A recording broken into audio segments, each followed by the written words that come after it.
Here's my completed build of the reissue of the old classic MPC Return of the Jedi.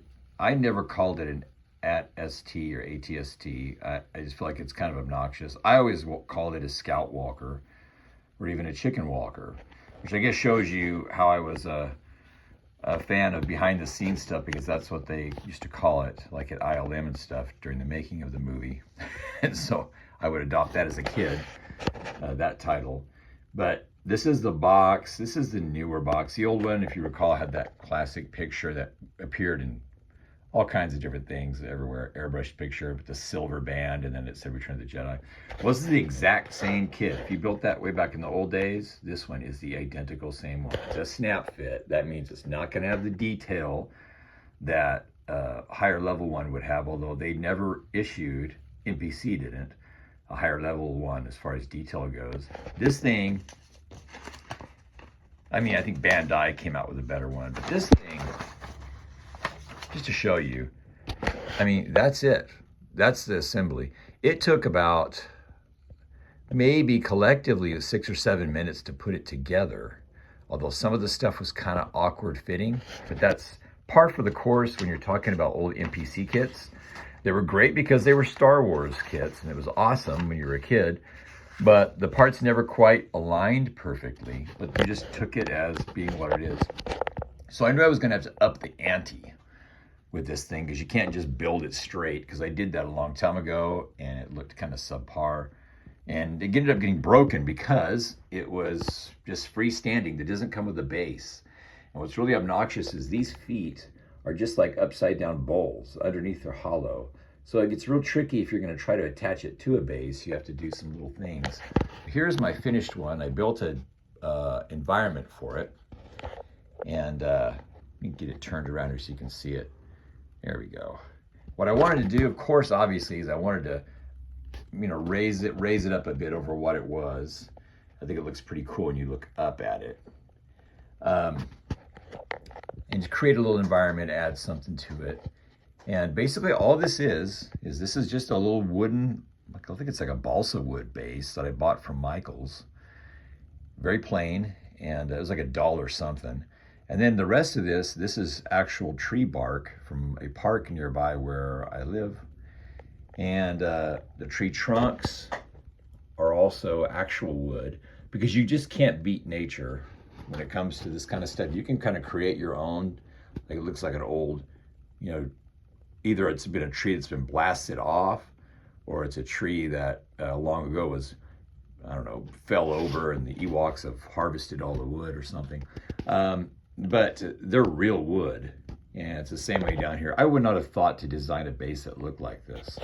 It was just finding the bark and working on it and creating shapes, and then I used my Dremel and other stuff to trim it around to make it fit around the shape of the base. And down here at the bottom, this area that looks kind of like, almost like it's plastic, like it's a vacuum molding kind of thing. It's actually the stuff called creative paper clay. And you put that in there and fill in all the gaps. Come back the next day and it will have dried and shrunken a little bit and pulled away. And then you patch it back over with something like a glazing putty. And then you have yourself set up. These tiny little earthy crumbles you see on there, all along here. This is just, the way it would look in the real wild, so to speak. Well, what all that is, you can see also some here stuck on the side of this little tree right here. That is actually tea leaves. I took a tea bag after I made tea, cut it open, and I put it in the oven after I separated all the wet leaves, cooked it for about 200 degrees for about 20 minutes. And when it came out, I was able to add paint to it, mix it around, cook it again. And it came out with these different colored little crumbles. And again, you just can't beat nature. It's leaves. It's actual, natural things. The little tiny ferns you see sticking out here and there, that is some real cheapy plastic. I think it's like aquarium stuff that I didn't want to use, but I needed to have some kind of identifiable little plant life around the ground, so I went ahead and went for it. And these trees are made up of, this is not that great, by the way. This is my first time trying to make tiny trees. So it didn't turn out as good as I would have liked. But the important thing is I know what went wrong, so I know not to do it this way again. But this is just simply fiberglass furnace filter. Cost about $5 or $6. And I just cut it up and then just ripped it down over this stick and then glued it where I wanted it to go. If I could do it again, I would take these little pies, these little circular slices, and I would have laid them out and I would have sprayed them all and colored them the way I wanted, and then I would have put them on. But because I was figuring out how to do it for the first time, I put them on and then I looked at it and said, well, it's not the right kind of green. I'm gonna have to try to darken it. And thus began the odyssey of trying to darken it and change the color with mixed results. But it does feel like you're in a forest, so it does succeed in that way.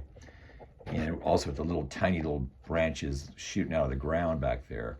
I think those things help to create that feeling of it being, in a forest. And it looks like he's coming through to, I don't know. I don't know how well something this big and loud could ambush anybody. Was it walking through and going, but we'll see.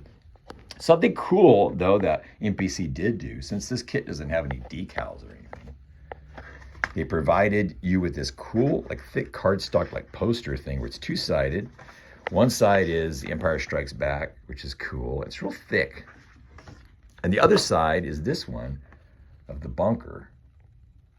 And it looks pretty cool. And what's neat is when you take it, let's see if I can get it to work, and you put it behind here. Look at that right there, actually. Let's try to bend it around and give it a little bit of a, see if it can work with me here. Just like this even. I mean, look at that.